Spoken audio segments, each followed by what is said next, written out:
Bonjour, c'est Hugo, le facilitateur immobilier, également le gérant du cabinet des Amis de Conseiller Patrimoine. Et aujourd'hui, je vais vous parler des différents métiers de l'immobilier.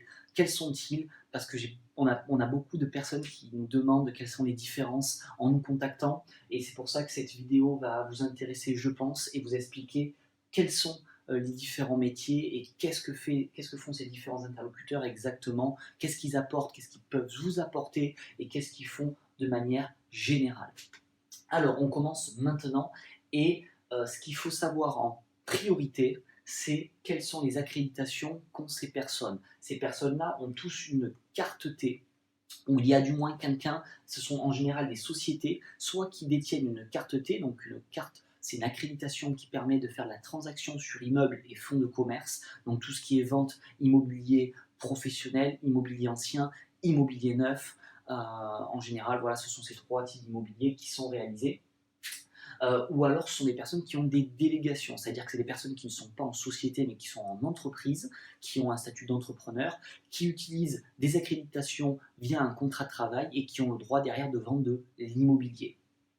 Alors, on va commencer par un agent immobilier. C'est l'intitulé le plus connu, le plus répandu. Un agent immobilier, en général, c'est une personne qui a du coup lui, une carte T, qui a aussi également une société euh, et qui vend de l'immobilier, donc de l'immobilier ancien, de l'immobilier neuf. C'est très connu, vous connaissez, vous le payez en général à la fin de la transaction. Vous payez un pourcentage sur l'achat ou sur la vente si c'est une personne qui vous a vendu un bien ou si c'est une personne qui vous a aidé à acheter un logement.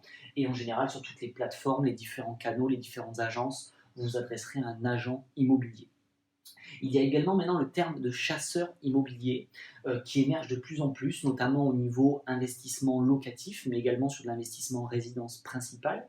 Ces personnes-là, leur rôle, c'est vraiment d'avoir des critères très précis sur votre recherche et de faire toute la partie qui est très chronophage de recherche de votre bien, donc logement, acquisition, résidence principale, résidence secondaire ou investissement locatif. Cette personne va faire le tour en général de tout ce qui est existant sur les plateformes immobilières, sur les agences immobilières physiques, et elle va vous apporter normalement sur un plateau d'argent, tout simplement des différentes propositions qui correspondent à votre critère, et vous rémunérerez cette personne en plus des frais déjà qui sont inhérents à une vente. Donc c'est aussi à voir, mais ça vous fait gagner énormément de temps, et surtout ça peut être très intéressant si vous avez au bout de tout ça le résultat qui est le logement, l'appartement, la maison qui vous correspond à vous. On a également quelque chose qui est un peu différent, là on ressort du critère tout ce qui est immobilier neuf, tout ce qui est les constructeurs de maisons individuelles. 70% des Français rêvent de faire construire une maison individuelle, ça se trouve vous en faites partie. Actuellement, il y a les plateformes immobilières sur lesquelles il y a énormément d'informations, et ces constructeurs de maisons individuelles, eux, sont des personnes qui vous construisent une maison sur un terrain existant. Peu de constructeurs individuels proposent des terrains en plus d'une maison, donc en général c'est à vous de trouver un terrain et de faire construire derrière par un de ces constructeurs. Certains constructeurs ont les terrains plus les maisons et il y a différents types de prestations de maisons qui sont envisageables.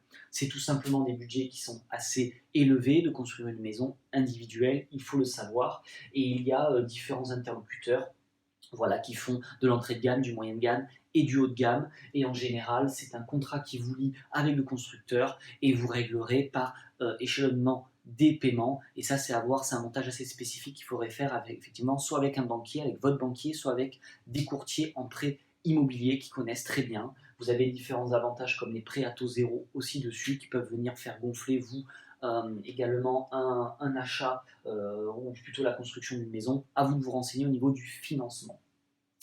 On a également les conseillers en gestion de patrimoine qui vendent de l'immobilier, qui détiennent une carte T. Ces personnes-là ont différentes casquettes.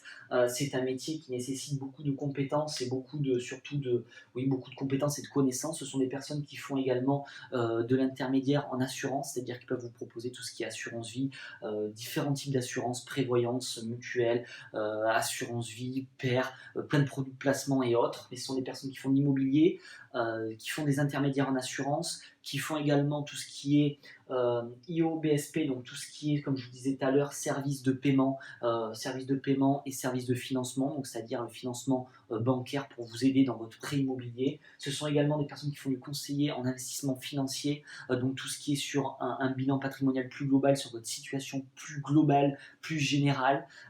Donc certains conseillers en gestion de patrimoine se considèrent conseillers en gestion de patrimoine, mais officiellement, un réel conseiller en gestion de patrimoine a ses 3 voire 4 accréditations. Et certains voilà, se proclament conseillers en gestion de patrimoine avec seulement une qui est la carte T. Donc ce ne sont pas des conseillers en gestion de patrimoine. Donc faites attention, mais surtout renseignez-vous. Ce sont des personnes qui sont à même, dans tous les cas, de vous répondre, et vous pourrez voir des communications sur différentes plateformes et en physique de ces personnes-là qui vendent de l'immobilier. Vous avez également, et ça c'est le plus répandu sur le marché, des agents commerciaux, des négociateurs ou des conseillers en immobilier.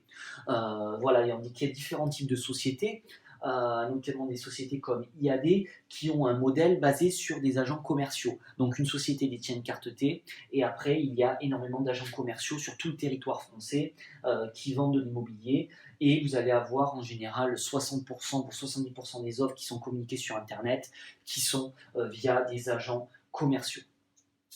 Vous avez également les notaires. Donc les notaires sont effectivement à la base d'une vente immobilière, hein. Par exemple pour le suite d'une succession, ces notaires se sont dit pourquoi pas vendre effectivement aussi de l'immobilier. Donc des fois, quelques notaires ont des cellules en interne qui leur permettent de vendre de l'immobilier, de communiquer sur les réseaux et de vendre de l'immobilier également. Et il faut les contacter directement. Donc soit c'est un clerc de notaire, soit ils ont des agents internes, soit c'est le notaire directement. Tout dépend de la structure immobilière, mais eux aussi sont à même de vendre de l'immobilier. Vous avez les promoteurs immobiliers dans tout ce qui est immobilier neuf. C'est ce que nous faisons au quotidien. Nous travaillons avec des promoteurs immobiliers. Donc des promoteurs immobiliers, donc en général, si vous allez sur Le Bon Coin se loger, dans la partie immobilier neuf, tout ce que vous allez voir, ce sont soit des courtiers en immobilier neuf, comme nous, soit des promoteurs immobiliers qui vendent en direct et qui vont vous proposer à vous derrière des appartements ou des maisons. Ce sont des personnes effectivement qui ont des cartes T, qui créent de l'immobilier, qui après derrière le commercialisent. Donc c'est en général de l'immobilier qui n'est pas existant, qui va être vendu sur entre cette année et N+2, voire des fois N+3, mais c'est quand même assez rare. Et ces personnes, du coup, vendent à un prix, qui est fixe, c'est un peu différent effectivement des agents immobiliers ou des agents commerciaux pour lesquels vous pouvez négocier un prix. Là, on est sur des prix qui sont non négociables dans l'immobilier neuf, avec des prestations qui sont également totalement différentes. En général, c'est terrasses, places de parking, beaucoup d'avantages. Mais ce n'est pas le sujet de cette vidéo. En tout cas, ce sont effectivement des personnes que vous allez beaucoup voir sur les plateformes immobilières, car elles sont très présentes et elles créent de l'immobilier pour demain. Donc forcément, ce sont des interlocuteurs et des acteurs surtout très importants, très puissants sur Internet et en physique également. Et il y a également nous qui sommes des courtiers en immobilier neuf. Nous travaillons avec des promoteurs immobiliers et nous sommes un peu on va dire, similaires à un chasseur immo, c'est-à-dire qu'en fonction de vos critères à vous, on vient voir tout ce qu'il y a sur le marché existant et on vient vous mettre un peu sur un plateau d'argent ce qui existe dans l'immobilier neuf. Dans tous ces promoteurs, il y a énormément de promoteurs. C'est assez délicat pour des particuliers de rentrer en contact avec eux. Et nous allons, nous les connaissons parce que nous travaillons au quotidien avec eux. Nous avons accès au stock en direct, en temps réel, au prix promoteur. Et surtout, nous allons sur un plateau d'argent tout ce qui peut vous intéresser en appartement ou en maison.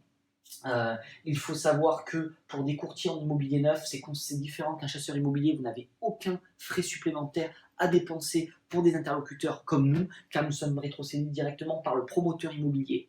Donc c'est un peu un schéma qui est différent de tout ce que vous voyez au-dessus, puisque à chaque fois vous payez quasiment le prix du bien, du logement, appartement ou maison, et vous avez une commission supplémentaire.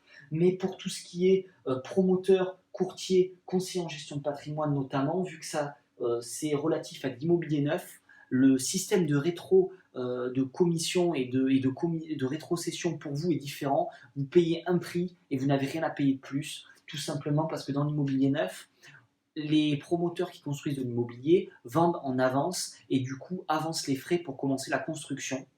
Forcément, une fois qu'ils avancent les frais et que la construction a démarré, ils ne peuvent pas venir baisser les ventes futures des logements, car sinon ils perdraient de l'argent qu'ils ont déjà avancé. La raison est aussi simple, c'est qu'ils avancent l'argent avant de vendre, donc ils ne peuvent pas revenir en arrière et baisser les prix.